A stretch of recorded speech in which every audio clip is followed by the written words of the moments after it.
5 मई 2026 को भारत सरकार एक स्कीम लेके आई है एमएसएमई के लिए, इमरजेंसी क्रेडिट लाइन 5.0। ये स्कीम क्या है कि आपकी जो भी लिमिट चल रही है, जो भी आपका बैंक से लोन चल रहा है, उसका 20% एक्स्ट्रा आपको दिया जाएगा। मान लीजिए आपकी 1 करोड़ की लिमिट है तो 20 लाख रुपए बैंक आपको देगा और उसकी 5 साल में वापसी होगी किस्तों में। वो इसलिए दी जा रही है कि पेट्रोल की प्राइस बढ़ी है, सभी का कैश फ्लो गड़बड़ाया हुआ है और ये गवर्नमेंट ने दी है क्योंकि पीछे से पेमेंट भी नहीं आ रही। जो आपने सप्लाई किया है, बड़ी कंपनी को सप्लाई किया है, अगर वो एक्सपोर्ट करती हैं उनके एक्सपोर्ट की पेमेंट नहीं आ रही, उसका कास्केडिंग इफेक्ट है, आपकी पेमेंट नहीं आ रही।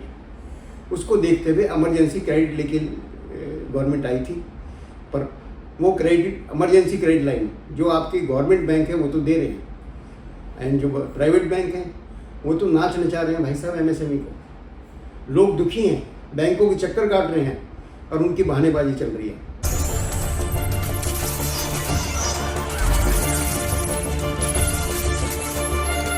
नमस्कार साथियों, आज मैं फिर लेकर आया हूँ धन की बात। और धन की बात में आज बात करेंगे इमरजेंसी क्रेडिट लाइन की, जो स्कीम 5 मई को आई थी। अब मैंने पहले भी इसके ऊपर बात की थी। अभी मेरे पास इतने लोगों के फ़ोन आ रहे हैं कि वो क्रेडिट लाइन उनको मुहैया नहीं कराई जा रही। खासकर मैं आपको बता रहा हूँ प्राइवेट बैंकों से। एक तो बिल्कुल क्लियर कट है, एचडीएफसी का एक मेरा क्लाइंट है, वो पिछले 10 दिन से बैंक के चक्कर काट रहे हैं। उनसे पहले तो ये कहा गया कि हमारा कैम नहीं आ रहा, कैम क्रेडिट अप्राइजल मीमो, इसके अप्राइजल होगी। ये इमरजेंसी क्रेडिट लाइन है, इमरजेंसी क्रेडिट लाइन की भी वो पूरी की पूरी उसकी अप्राइजल कर रहे हैं बैठ के बैंक वाले।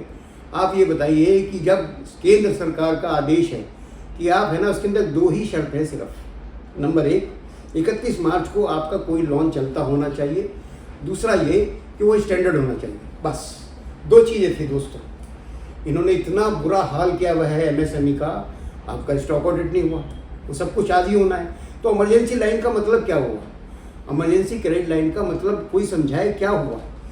मैं हमेशा बात करता हूँ कि घर में किसी की आग लग जाती है तो पड़ोसी भी कहता है ना, तो गाड़ी आ जाती है फायर ब्रिगेड की। वो आपसे ये नहीं पूछते कि आपका टैक्स जमा है क्या नहीं, ये दिखाइए, आप हाउस टैक्स की रसीद दिखाइए, आप पानी की बिल की रसीद दिखाइए। ये हाल कर रखा है प्राइवेट बैंकों ने। एचडीएफसी का एक क्लाइंट है, उनका मैनेजर है, उसने 10 दिन से पहले तो कहा कैम नहीं आया, अभी कल कैम शायद आ गया है उनका, तो आज उनको कहना शुरू कर दिया आपका टैक्स ऑडिट नहीं हुआ। गवर्नमेंट की ऐसी इच्छा नहीं थी कि इसके बहाने बैंक अपनी सारी कंप्लायंसेस करा ले, उसकी इंटाइटलमेंट देखे। इंटाइटलमेंट तो बनेगी नहीं, कभी इमरजेंसी की इंटाइटलमेंट बनती है। उनकी जो लिमिट चल रही है, आपकी जो लिमिट चल रही है, मान लीजिए 2 करोड़ की लिमिट चल रही है, वो उसकी इंटाइटलमेंट है। गवर्नमेंट के कहना है, भारत सरकार का कहना है, इसको 40 लाख रुपए यानी कि 20% आप दे दीजिए।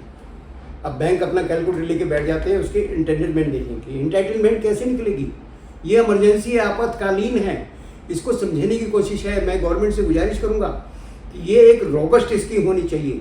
कोई भी स्कीम जो इमरजेंसी क्रेडिट लाइन है बहुत मजबूत होनी चाहिए, एग्जॉस्टिव होनी चाहिए। उसकी कंडीशंस वो हैं भी एग्जॉस्टिव हैं। आपका लोन होना चाहिए एक, और दूसरा आपका अकाउंट स्टैंडर्ड होना चाहिए।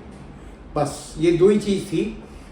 जितने भी सरकारी बैंक हैं मेरे पास आ रहे हैं फ़ोन, कह रहे हैं हमें मिल गया, हमें दे रहे हैं, हमारी सैंक्शन आ गई है। इन लोगों की, प्राइवेट बैंकों की सैंक्शन तो आ गई है, अब ये उसमें अड़चन लगा रहे हैं। रोज़ कोई ना कोई अड़चन है, इनको देना नहीं है।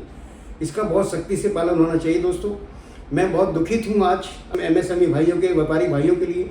मेरे पास फ़ोन आते हैं, तो आप भी अगर इससे दुखी हैं, अगर आप भी इससे ग्रसित हैं इस समस्या से, तो मेरे को फ़ोन करें। मेरा नंबर नीचे चल रहा है, मेरे को फ़ोन करें। आपकी समस्या, हमारा एक डेलीगेशन कुछ ही दिनों में, 3-4 दिन में हमने टाइम मांगा है फाइनेंस मिनिस्ट्री से, हम उनके पास मिलने जाएंगे, आपकी समस्या ये रखेंगे।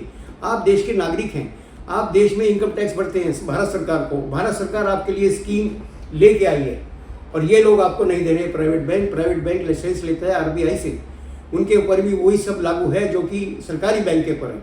पर वो हमेशा की बात है, प्राइवेट बैंक अवहेलना करते हैं, वो कुछ देना नहीं चाहते।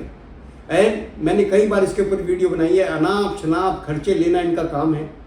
वो कोई पहुंचता नहीं है, कोई इसकी शिकायत नहीं करता, उनका चल रहा है।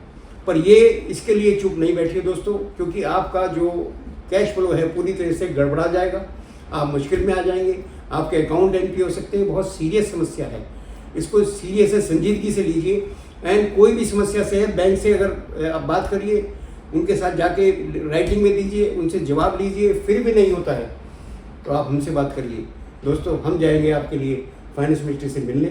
एंड मैं ये सबको ताकीद करना चाहता हूँ कि इसकी लड़ाई आपको लड़नी चाहिए, ये आपका अधिकार है, आप इस देश के नागरिक हैं, भारत सरकार आपके लिए लेके आई है।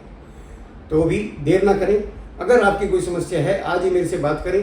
मेरे ख्याल से हम मंडे तक ये डेलीगेशन हमारा जाएगा और जितनी भी आपकी समस्याएं हैं उनका निदान करेगा। आज के लिए सिर्फ इतना ही, बस सिर्फ अगर आपने सब्सक्राइब भी नहीं किया है तो प्लीज़ कर लीजिए। मंडे को भी फ्राइडे को भी 2 दिन हम वीडियो चलाते हैं, तो मंडे को फिर एक वीडियो आएगी, तो इसलिए आप सब्सक्राइब अभी कर लीजिए जिससे आपको ढूंढना ना पड़े। धन की बात के नाम से कम अपनी 6 चैनल चल रहे हैं यूट्यूब पे, तो धन की बात को ये जो आप देख रहे हैं इसको अभी सब्सक्राइब कर लें। बस आज के लिए इतना ही, नमस्कार।